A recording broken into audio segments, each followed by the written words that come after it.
So I had someone ask me, who is your enemy? And this was in response to a video I made about knowing your enemy. So anyone could be my enemy, depending on if they see me as the enemy. I don't want enemies, and I try not to make them. I choose love. I see all humanity with love. But if they choose anything other than love when they see me, then they have chosen to be the enemy. And if people have chosen to be your enemy, then it's important to know your enemy. How? All right. What are their beliefs? Get to know, what do they believe? Where do those beliefs come from? How do they act out their beliefs? How have people with those beliefs acted throughout history? How has it affected people like you, me, other people? Who are their puppet masters? Why have they allowed themselves to have a puppet master? What kinds of theatrics is their puppet master capable of? What theatrics has the puppet master already performed that maybe not only had them fooled, but you fooled as well? Why does the puppet master need you fooled? Why were you fooled? Why are so many voluntarily being fooled? Why do you need certain things to be true, right? So these are questions to ask, because as you are asking those questions, you are not only learning the enemy, but you are learning yourself, and in response to the enemy. You have to know yourself.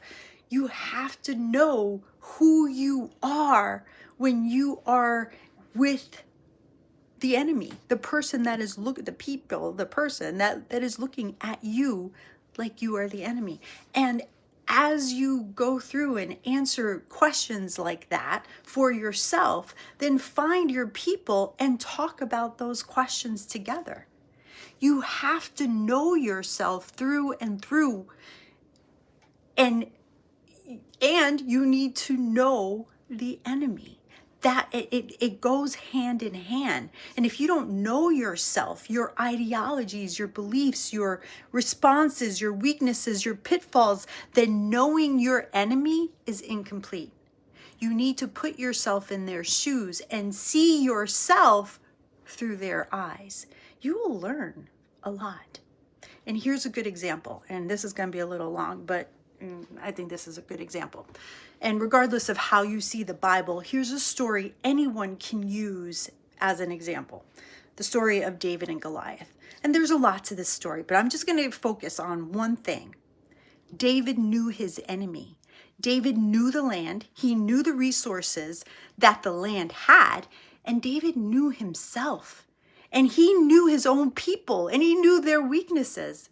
So what did David know about Goliath?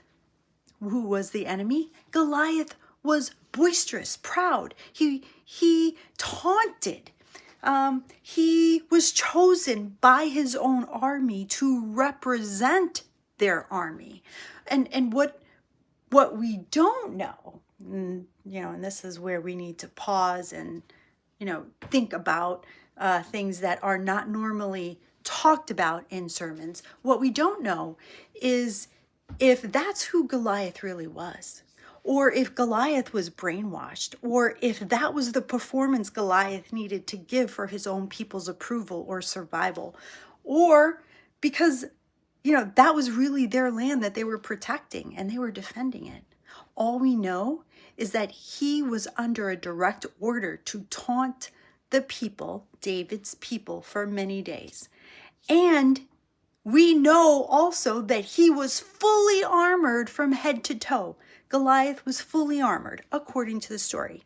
Now, David knew the land, and it just so happens there were small rocks on the ground, tiny enough to use for David's slingshot, which means David knew himself. He knew his strength, and he used it. He knew how to use a slingshot, and he was good at it because he was a shepherd, and he needed to protect his sheep on that land. So essentially, when David was learning how to protect the sheep, he faced his fears in order to protect his flock. David knew also the weaknesses of his own army. Of course, they're his own people, the Israeli army. His army was scared. Actually, the words that are used, some of the words that are used are dismayed and terrified. That his own army, they were being taunted by Goliath day after day. And according to the story, the Israeli army, they would go up like to the front line to, like they were going to go to battle. Then Goliath would taunt them and they would run away. And this would happen day after day after day. So they were kind of stuck in a pattern. And there was no movement. They didn't know what to do. They would gather up their strength and then they would run away. That actually happens, okay? So you need to, if that is you, then you need to know that about yourself. Now, back to David. David wasn't a part of the army. He was there delivering some food to his brothers that are in the army. And David saw that they had fear as individuals and as a collective. And so when David started asking, what would happen if I were to take on this guy? And what would happen if I were to take him down? And David's older brother started taunting David, saying, who do you think you are? You're conceited. Your heart is wicked. Get out of here. You don't belong here. And David was like, oh, whatever. I know who I am. I have a skill that can come in very handy here. I'm not going to listen to you. I'm not going to listen to you. I'm not going to listen to you. I'm just going to go look for some rocks because I've got a slingshot and I got a skill.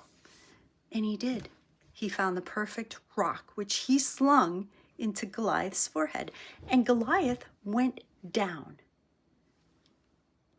That's it. One slingshot, according to the story, and David goes down. And then, and then it gets kind of sad, right? Because I think it's sad. David goes over, takes the sword takes Goliath's own sword, chops his head off. And some people say that, oh, that's victory. He was victorious. But what is victory really when we're killing each other? And for what? That wasn't Goliath's battle. And it wasn't David's battle.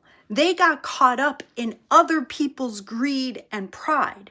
So when it comes down to who's an enemy, I don't want enemies. I choose love. But if someone is choosing anything other than love, then they have chosen to be the enemy.